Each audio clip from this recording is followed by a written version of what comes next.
అసలు దరిద్రం ఏంటంటే, ఎవడో ఏదో అనుకుంటాడేమో అనే ఒక కాన్సెప్ట్ ఉంది చూసావా?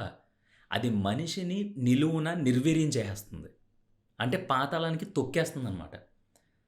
నువ్వేం మానభంగాలు, రేపులు, దొంగతనాలు, దోపిడీలు చేసేయట్లేదు గదా! నీకు నచ్చిన దాంట్లో, నీకు నచ్చింది చేసుకొని, నువ్వెలా ఉండాలనుకుంటున్నావో అలా ఉంటే ఇక్కడ ఎవరికీ నచ్చదు. మరలాంటప్పుడు జనానికి నచ్చేలా బతకాలి అని నువ్వు అనుకుంటే మాత్రం ఫస్ట్ నీకు తగిలేది బాధే. దానికి రీజన్ ఉంది. నువ్వు అయ్యో! పోన్లే ఆడు బాధపడతాడేమో, ఈడు బాధపడతాడేమో, ఆడేదో అనుకుంటాడేమో, ఈడేదో అనుకుంటాడేమో, ఇలా అంటారేమో అని జెప్పేసి, నీకు నచ్చినయన్నీ వదిలేసి, జనం ఏదైతే "రేయ్! శభాష్! బావుందిరా! ఇలా అందరిని అడిగి జాగ్రత్తగా చేసుకోవాలి" అనే పనులు చేస్తావో, అనే పనులు చేసిన తర్వాత కూడా నీకేదైనా ఒక సర్టెన్ ఇబ్బందొచ్చినప్పుడు అందరూ నీ మీద రాళ్ళేస్తారో, అప్పుడు ఏడుస్తావు బాసు ఘోరంగా ఏడుస్తావు. నీ ఏడుపేంటో తెలుసా అప్పుడు? నేనేం తప్పు చేశాను? అందరికీ నచ్చినట్టు ఎవరు ఇబ్బంది పడకూడదని నేను చాలా అడ్జస్ట్ అయ్యి బ్రతికాను. ఇప్పుడు అందరూ నా మీద రాళ్ళేస్తున్నారు. అసలు ఏంటి నా పరిస్థితి? అనే రోజొచ్చిందంటే నేను చెప్తున్నాను ఇంక జీవితంలో నువ్వు కోలుకోలేవు. నేనేం చెప్తున్నానంటే నీ డబ్బుతో, నీ కష్టంతో, నీ మైండ్ సెట్‌తో, నీ ఫోకస్డ్‌గా నువ్వు ఎటు ఎళ్ళాలనుకుంటున్నావో అటు ఎళ్ళిపో. ఎందుకంటే ఒక క్లాస్ రూమ్ ఉంది. ఆ క్లాస్ రూమ్‌లో ఉండే 30 మంది స్టూడెంట్సు టీచర్‌కి నచ్చరు. ఒక్కడో ఇద్దరో నచ్చుతారు. అంతెందుకు బాసు వదిలేయి. మన ఇంట్లోనే అన్న, తమ్ముడు, అక్కా, చెల్లో ఇద్దరు ఉంటారు. ఆళ్ళిద్దరిలో ఇద్దరి బిహేవియర్ ఈళ్ళకి కరెక్ట్‌గా నచ్చదు. ఎవడో ఒకడు "అరేయ్! ఈడు తెలివైనోడు, మా వోడు పెద్దోడు ఇరగదీసేత్తాడు" అంటాడు. లేదంటే చిన్నోడు మంచి చురుకు, పెద్దోడేమో "ఎహే! యమ్మ ఆడు ఏదో కొంచెం డిఫరెంట్‌గా ఉంటాడు." ఇలా రకరకాల పోలికలు మన ఇంట్లోనే పోలుస్తారు. మన ఇంట్లోనే తిడతారు. దీనంతటికి కారణం ఏంటి? ఇక్కడ ఒకే కుటుంబంలో ఒకే రక్తం పంచుకుని పుట్టినోళ్ళు కూడా నచ్చరు ఒకళ్ళకొకళ్ళు. అన్నాతమ్ముల ఆస్తి గొడవలు చూసాం. తల్లిదండ్రులను బయటికి గెంటేసినోళ్ళని చూసాం. లవ్ మ్యారేజ్ చేసుకొని నువ్వు లేక నేను లేను, నువ్వే కావాలి, నువ్వు నేను అని ఓ సినిమా డైలాగులు చెప్పేసినోళ్ళు సంవత్సరానికి విడిపోయినోళ్ళని చూసాం. ఎందుకు అంటే ఇక్కడ ఒకడి క్యారెక్టరు ఒకడికి కలకాలం నచ్చదు. ఒకళ్ళ డెసిషన్స్ ఒకళ్ళకి జీవితాంతం నచ్చవు. అడ్జస్ట్ అయ్యి బ్రతకాలి. అది ఎంతవరకు అంటే కొంతవరకు చాలా తక్కువ మాత్రమే. అంతకు మించి నీ కెరియర్‌కి సంబంధించిన దాంట్లో గాని, లేదంటే నువ్వేదన్నా సాధిద్దాం అనుకున్న పాయింట్‌లో గాని, లేదంటే నేను ఇలా వెళ్ళాలనుకుంటున్నాను. ఈ 3 పాయింట్‌లో మాత్రం నువ్వు కాంప్రమైజ్ అయ్యావా, నీ బతుకంతా ఎక్కి ఎక్కి ఏడుస్తావు గుర్తుపెట్టుకో. నీకు ఏదో ఒక టార్గెట్ ఉంది. ఆ టార్గెట్ నీకు గొప్పగా కనిపించినా చాలామందికి చులకనగా కనిపిస్తది. నా ఫ్రెండ్ ఒకడున్నాడు. ఆడు భీమవరంలో ఏం చేసేవాడంటే ఇంజినీరింగ్ దాకా చదివి రొయ్యల ఎక్స్‌పోర్ట్స్ అండ్ ఇంపోర్ట్స్ ఉంటాయి గదా! దాంట్లో పని జేసుకునేవాడు. ఆడు దాంట్లో ఎందుకు పని జేసేవాడంటే, నేను బాగా సంపాదించుకోవాలి, నా ఫ్యామిలీని బాగా చూసుకోవాలి, నాకు కొన్ని అప్పులున్నాయి. నేనిప్పుడు ఉద్యోగానికెళ్తే ఆడు 40 50 లేదంటే 60 70 ఇస్తాడు. పొద్దున్నుంచి సాయంత్రం దాకా అక్కడ పని జేయాలి. ఇలా కాదు. నేనిక్కడ ఎక్స్‌పోర్ట్స్ అండ్ ఇంపోర్ట్స్ ఈ రొయ్యల బిజినెస్ చేసుకుంటే, నాకు నెలకి 50, 60 వేలు జీతం వస్తది. దీంతో పాటు నేనక్కడ, ఇక్కడ అంటే ఈ రైతు దగ్గర పండిన రొయ్యలు తీసుకెళ్ళి ఆ కంపెనీకి అమ్మడం, ఆ కంపెనీ దగ్గర రొయ్యలు తీసుకెళ్ళి వేరే చోట అమ్మడం ఇలాంటివి చేస్తే కేజీకి ఒక రూపాయన్నర నుంచి రూ. 2 వరకు కమిషనొస్తది. దీని లెక్కన ఏమర్థమైంది? అటు జీతంతో పాటు ఆడికి దగ్గర దగ్గర 1,00,000 నుంచి 1,50,000 వరకు అదర్ సోర్సెస్ ఇన్‌కమ్స్ ఉన్నాయి. అప్పుడు ఆడి సంపాదన ఎంతయింది? 2,00,000 పైన అయింది. ఆడికి నచ్చింది ఆ పని. ఆడు ఇంజినీరింగ్‌లో టాపర్ అయ్యుండి బాగా చదువుకుని ఎళ్లి అక్కడెక్కడో భీమవరంలో రొయ్యల వ్యాపారం చేస్తా ఉంటే ఆడిని తిట్టనోడు లేడు. ఆడిని ఛీ! థు! అన్నోడు లేడు. బంగారంలా చదువుకున్నాడు. టాపరు. ఈ ఎదవకి ఇదేం పోయే కాలం. ఈడేం డబ్బులు సంపాదిద్దాం, ఉద్ధరించేద్దాం అనేది కాదు. సొల్లు కబుర్లు అయన్నీని. ఆ భీమవరాన్ని అయితే అడుక్కోవచ్చు అందరి దగ్గరని.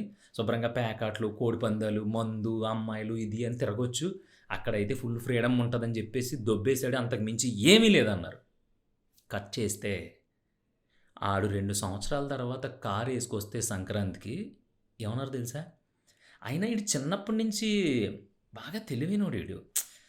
ఇలా ఇలా ఆలోచిస్తేనే ఏమన్నా చేయగలం. ఇప్పుడు మనోళ్ళు ఎవరున్నార్రా?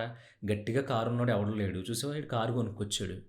నేను అనుకున్నాను అప్పుడు నేను అందాం అనుకున్నాను. "ఒరేయ్! నీకు తెలివితేటలున్నాయి. నువ్వు అనవసరంగా ఉద్యోగంలో 8 అవర్స్ డ్యూటీ ఎందుకురా" అని చెప్దాం అనుకున్నావు అని ప్రతి ఎదవ సలహాలు ఇవ్వడం ఆ తర్వాత. ఏంటి? ఫస్ట్ తిట్టినోడు ఈడే.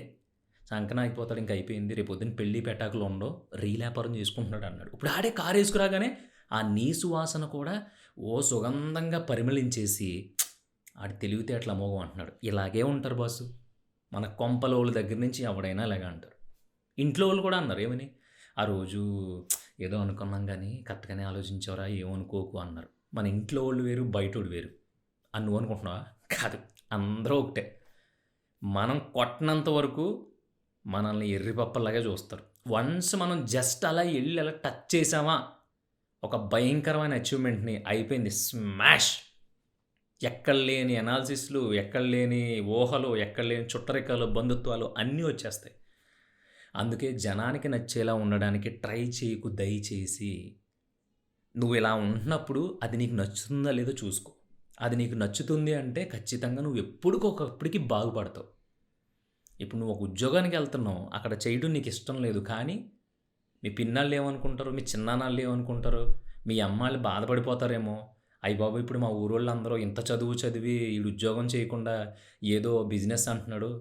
లేదంటే ఇంకోటి ఏదో అంటున్నాడు. ఏంట్రా భగవంతుడా! అని చెప్పేసి అందరూ నీ మీద జాలి చూపించేసి, ఆళ్ళందరూ మీ ఇంటి మీద పడిపోయి, మీ ఇంట్లో వాళ్ళని మైండ్ వాష్ చేసేసి, మళ్ళీ అదంతా నీకు తలదించుకునే వరకు వస్తదేమో అని ఆలోచించుకో. నీకొక క్లారిటీ ఉండి.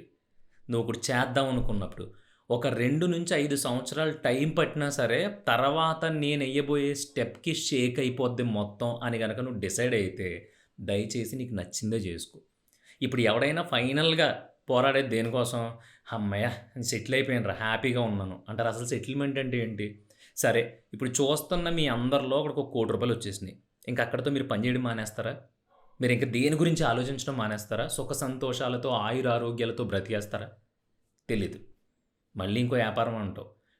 1,00,000తో ఆలోచించిన నువ్వు ఈసారి కోటొచ్చింది కాబట్టి 10,00,000తో ఆలోచనతో ఏం చేయాలా అని చెప్పేసి. ఇక్కడ సెటిల్మెంట్‌లంటూ ఉండవు.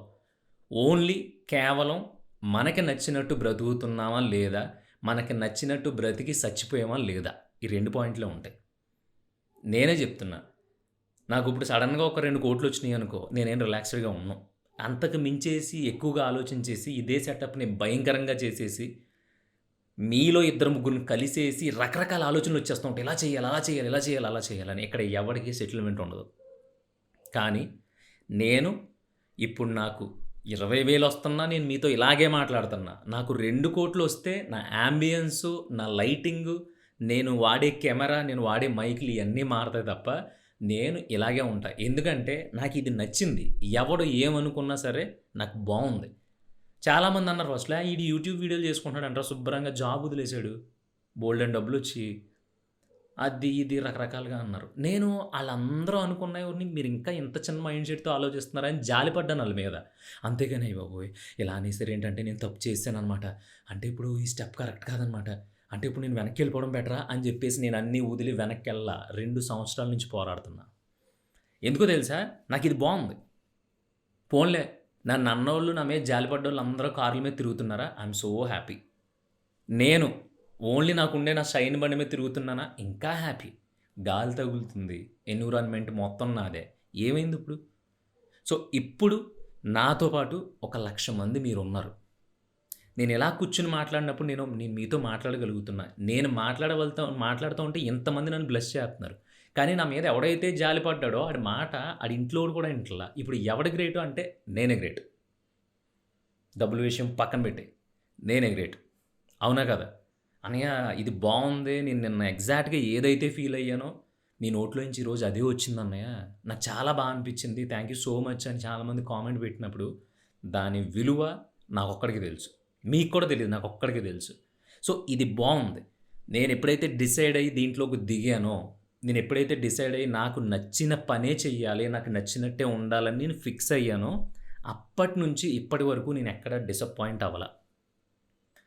సో, అందుకే మీతో కూడా నేనేమంటున్నానంటే, ఇదొక స్పెషల్ ఎక్స్‌పీరియన్స్‌గా లైఫ్‌లో మిగిలిపోద్ది మీకు. ఇంతకు మించి లైఫ్‌లో మీకు కొత్త ఎక్స్‌పీరియన్స్ ఏది ఉండదు. ఎంత సంపాదించినా, ఏం చేసినా చివరికి పలానా రోజు ఒక్క సంవత్సరం, 2 సంవత్సరాల్లో నేను గట్టిగా ట్రై చేయాల్సిందిరా, నేనప్పుడు జనానికి భయపడి మానేసాను అని నువ్వెప్పుడైతే అనుకున్నావో, నీ జీవితం పరిపూర్ణం కానట్టే. అంటే నువ్వు కొనుక్కున్న వైట్ పేపర్ పుస్తకాన్నే చాలా ప్రేమగా ఎవడికో ఇచ్చేసి, ఆడన్ని పిచ్చి గీతలు పెట్టేసిన తర్వాత, దాంట్లో ఎక్కడో చిన్న చిన్న ఖాళీలుంటే, ఆ ఖాళీల్లో నువ్వు చిన్న చిన్న అక్షరాలు, నీకు నచ్చిన పదాలు, నీకు నచ్చిన వాక్యాలు రాసుకున్నావు అంతే. అంతేగాని నువ్వు కొనుక్కున్న బుక్‌లో నీకు నచ్చిన పొడుపు కథలు గాని, నీకు నచ్చిన కథలు గాని, నీకు నచ్చిన ఇంకోటి రాసుకోవడానికి నీకెవడో చోటివ్వట్లా ఇక్కడ. మొత్తం కెలికేస్తున్నారు ఎవడికి నచ్చినట్టాడు. ఆ కెలికేసిన దాంట్లో నువ్వు బ్రతుకుతున్నావు. అసలు అవసరమా? సరే ఫైనల్‌గా అందరూ కోరుకునేది హ్యాపీగా ఉండాలనే. మరి నీకు నేనిలా ఉంటావంటే నాకు నచ్చట్లేదు. కానీ ఇలా ఉండకపోతే ఆడేదో అనుకుంటాడు, ఈడేదో అనుకుంటాడని చెప్పేసి నువ్వు అక్కడే ఈడుస్తూ బ్రతికేస్తున్నావు. నాకు అర్థం కావట్లే ఎందుకు? నువ్వు తప్పు చేస్తా బ్రతికావనుకో, అప్పుడు అది ఖచ్చితంగా తప్పే. ఎందుకంటే అది నీకు ఉపయోగపడదు, నీ కుటుంబానికి ఉపయోగపడదు, ఎవ్వడికి ఉపయోగపడదు. కానీ నువ్వు హానెస్ట్‌గా ఆళ్ళు నిన్ను రూ. 100గా ఊహించుకున్నారు. కానీ నువ్వు రూ. 50గా బ్రతుకుతున్నావు. అది తప్పేం కాదు నా దృష్టిలో. అలాగే బ్రతుకు. ఎందుకంటే నీకు ఆ 50లో ఆనందం ఉంది. నాకు నాకు బావుందిది అని చెప్తే అలాగే బ్రతుకు. పూరి జగన్నాథ్ టాప్‌కెళ్ళిపోయి 'పోకిరి' సినిమాల తర్వాత, దాని తర్వాత ఒక ఒక యాక్టర్‌ని అసలు హీరో అనే కైండ్ ఆఫ్ లుక్‌లోకి తీసుకురావాలంటే పూరి చేతిలోనే పడాలే అన్న దగ్గర నుంచి పూరి అన్నీ అమ్మేసుకొని ఇంకా చేతులు అంటే పెంపుడు కుక్కలకు కూడా ఫుడ్ పెట్టలేని స్టేజ్‌కొచ్చేసి ఎక్కడో అపార్ట్మెంట్‌లో ఫ్లాట్ అద్దెకి తీసుకొని ఉన్నప్పుడు కూడా పూరి అదే పని చేశాడాయన. చాలామంది వచ్చేసి రియల్ ఎస్టేట్ జేసుకో, లేదంటే గనక నీ సినిమా సర్కిల్‌లో చాలా పెద్ద పెద్ద బిగ్ షాట్స్ ఉంటారు కదా! వాళ్ళందరికీ సరదాగా ఈ రియల్ ఎస్టేట్ అది పరిచయం చేసి ఇక్కడే, అక్కడే అమ్మేముంటే మళ్ళీ 1 ఇయర్‌లో 1 ఆర్ 2 క్రోర్స్ సంపాదించేసుకొని సెటిల్ అయిపోతా ఉన్నారు. ఆయన ఎళ్ళలేదు. అదే దరిద్రాల్లో, అదే దాంట్లో మనందరం అనుకునేది. అదే దరిద్రాల్లో, అదే మాటల్లో, అదే ఎత్తి పొడుపుల్లో కొన్ని రోజులు బ్రతికాడు. కట్ చేస్తే చాలా రోజుల తర్వాత 'ఇస్మార్ట్ శంకర్' అనే ఒక సినిమా తీసి, ఈ 10 సంవత్సరాలు లేదంటే 7, 8 సంవత్సరాల్లో ఏదైతే అనుభవించాడో అదంతా చిటికలో పోగొట్టాడు. అది ఆయన పంతం పట్టి చేయలేదు. లేదంటే నన్ను జనం అందరూ ఇలా అనేస్తున్నారు, నేను ప్రూవ్ చేసుకోవాలి అని ఎవడి కోసం కష్టపడలేదు. ఆయనకి తెలిసింది ఒకటే, సినిమా. హిట్ అయిన సినిమా తీయాలి, పోయినా సరే సినిమా తీయాలి. ఇదొక్కటే తెలుసు. అదొక్క సిద్ధాంతం మీదే ఆయన పని ఆయన చేసుకున్నాడు. హ్యాపీగా గోవాలో కూర్చున్నప్పుడు స్టోరీలు రాసుకున్నాడు.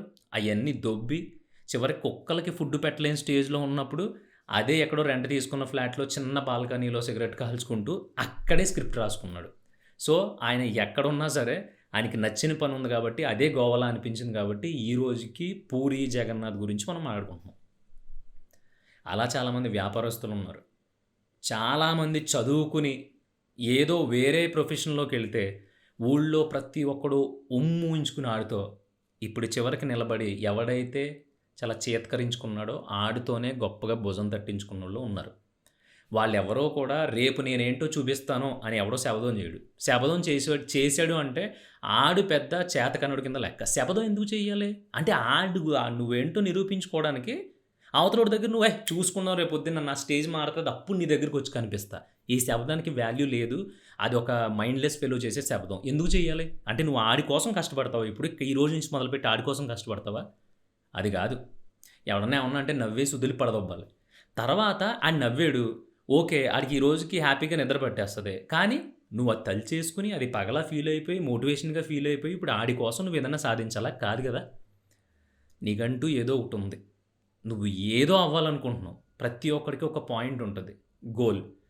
గోల్ లేనోళ్ళు ఉంటారు. నేను డబ్బులు సంపాదించాలి, లేదంటే నాకు కారు ఉండాలి, నాకు బంగ్లా ఉండాలి, ఊరు చివర ఫామ్ హౌస్ ఉండాలి, ప్రతి వారం సాయంత్రం వెళ్ళి చక్కగా కూర్చొని హ్యాపీగా గాల్లో చూస్తూ ఉండాలి. ఇలాంటి చాలా కోరికలుంటాయి. అయి కూడా గోల్సే. సో, ఆటిల గురించి కష్టపడు. అంతేగాని ఎవడి దగ్గరో శపథాలు చేసేసి, లేదంటే ఎవరో తిట్టారు, ఎవరో ఏదో అనేసారని చెప్పేసి ఫైర్ అయిపోయి 2 రోజులు వర్క్ చేసేసి, తర్వాత అన్నీ వదిలి పడదొబ్బి మళ్ళీ నార్మల్ లైఫ్ లీడ్ చేసి ఇలా అయితే చెయ్యొద్దు. ఎవడు ఏమనుకున్నా, ఎవడు ఏమన్నా సరే ఇక్కడ మన బతుకులు మనయే, మన కష్టాలు మనయే, మన ఏడుపులు మనయే. అందుకని అవతలోడి గురించి బతకొద్దు అని చెప్పి ఈరోజు నేను మీతో మాట్లాడుతున్నా. నువ్వు ఎంత చేసినా, ఏం చేసినా ఇంట్లో వాళ్ళే పరాయోళ్ళని చేసేస్తున్నారు. అలాంటప్పుడు నువ్వు సొసైటీ గురించి ఆలోచించేసి, నీకు ఇష్టాలని, నీకు నచ్చినాటిల్ని, నువ్వు చెయ్యాలనుకున్న వాటిని అన్నీ వదిలేసి, ఆడి గురించి, ఈడి గురించి ఒక 40, 50 సంవత్సరాలు బ్రతికేసిన తర్వాత, చివరాఖరికి వెళ్ళిన తర్వాత అప్పుడెప్పుడో నీ అమ్మ ఒక 10 సంవత్సరాల తర్వాత నేను ఎలా చేయాల్సిందిరా అసలు? ఇప్పుడు ఏం చేయలేకపోతున్నాను నేను అనే మానసిక క్షోభ ఉంటది చూసావా? ఒకేసారి 100,00,00,000 బెట్టింగ్‌లో పోగొట్టుకున్న దానికంటే 100 రెట్లు ఉంటది. అవసరమా నీకది? అందుకోసమే నువ్వు ఫస్ట్ బాధపడకూడదంటే ఎప్పుడు, ఇప్పుడనే కాదు ఎప్పటికి నువ్వు బాధపడకూడదంటే నువ్వు జనం కోసం బతకడం మానేయి. అదే నీ బాధకి మొదటి కారణం. చెప్పాను కదా! నువ్వు వాళ్ళ కోసం అన్నీ అడ్జస్ట్ అయ్యి బ్రతికి, నీ ఇష్టాలన్నీ వదిలేసుకొని, ఒక గొప్ప సామ్రాజ్యాన్ని క్రియేట్ చేసేసాను, నేను గొప్ప హుందాగా బ్రతికేసాను అనుకుంటావు కదా! సరిగ్గా అప్పుడు నువ్వేమన్నా కొంచెం తగ్గి నీ పరిస్థితి బాలేదనుకో, అందరూ నీ మీద ఇంతింత రాళ్ళేస్తారు. మళ్ళీ చిన్న చిన్న గులకరాళ్ళు కూడా కాదు. అప్పుడు అర్థమవుద్ది నీకు. అనవసరంగా నేను ఈళ్ళ కోసం ఆలోచించాను. చాలా వదిలేసాను. ఆడేదనుకుంటాడు, ఈడేదనుకుంటాడని. కానీ ఈళ్ళందరూ నా గురించి అనుకునేది ఇదా? అని చెప్పి అప్పుడు జ్ఞానోదయం అవుద్ది. అప్పటికి వయసయిపోయింది. టైం అయిపోయింది. అప్పటికి నీకు నచ్చినట్టు ఉండడానికి ఎక్కడా కూడా ఆస్కారం ఉండదు, వీలుండదు. అందుకని టు బీ ఫ్రాంక్ చెప్తున్నాను. సిగ్గొదిలేసి, చెవిటోళ్ళలా మారిపోయి, కేవలం నువ్వేం చేస్తున్నావనేది నువ్వు స్పృహలో ఉండి చేసుకుంటూ ఎళ్ళిపోతే, నీకు ఫుడ్‌కి లోటుండదు. కట్టుకోవడానికి బట్టలకి లోటుండదు. ఉండడానికి ఇంటికి లోటుండదు. ఎంత వరస్ట్ సిట్యుయేషన్‌కెళ్ళిపోయినా ఈ రోజుల్లో మనిషికి ఈ 3 కోల్పోయే పరిస్థితి ఎప్పటికి రాదు. సో, ఈ 3 ఉంటే ఆల్రెడీ నువ్వు ఐశ్వర్యవంతుడివే. సో, నెక్స్ట్ ఏంటి అంటే నువ్వు ఎలా ఉండాలనుకుంటున్నావు? నువ్వేం చేయాలనుకుంటున్నావు? అదొక్కటే గుర్తుపెట్టుకో. ఎవడి మీద పగబట్టాల్సిన అవసరం లేదు. చూసుకుందాం రేపొద్దున నేనేంటో చూపింతాను అని ఎవడి మీద శపథాలు చేయాల్సిన అవసరం లేదు. నీకు కూలి పని నచ్చితే కూలి పని చేసుకొని బ్రతుకు. వ్యవసాయం నచ్చితే వ్యవసాయం చేసుకో. ఏది కావాలంటే అది చేసుకో. అలా నువ్వు చేసుకున్నప్పుడు, అలా నువ్వు చేసుకుంటున్న టైంలో నిన్ను ఎవరైతే ఇష్టపడి, నిన్నెవరైతే యాక్సెప్ట్ చేసి నీ లైఫ్‌లోకి వస్తారో, వాళ్ళు మాత్రమే జీవితాంతం నీతో ఉంటారు. ఎందుకంటే నీకు నచ్చిన లైఫ్‌లో ఉన్నప్పుడు ఎవడైతే నీతో ట్రావెల్ అవుతాడో ఆడికి ఆల్రెడీ నువ్వేంటో అర్థమవుతావు. ఓహో! ఈ క్యాండిడేట్ ఇలాంటివాడు. ఈడికి ఇది నచ్చుతది. ఇలా ఉండాలనుకుంటున్నాడని. అప్పుడు నువ్వు హ్యాపీగా ఉంటావు. అంతేగాని ఈ ప్రాబ్లమ్స్ వచ్చినప్పుడు అందరూ వదిలిపడదొబ్బి లేదంటే మంచి పొజిషన్‌లో ఉన్నప్పుడు ఒక 200 మంది, 300 మంది రోజు ఇంటికొచ్చేస్తున్నారనుకో, అది నిలబడేది కాదు. ఎప్పటికైనా రాలిపోయేదే. దయచేసి జనం కోసం బతకడం మానేయి. నేను సమాజాన్ని వెలేయమని చెప్పట్లా. జనాన్ని పట్టించుకోవద్దు అని చెప్తున్నా.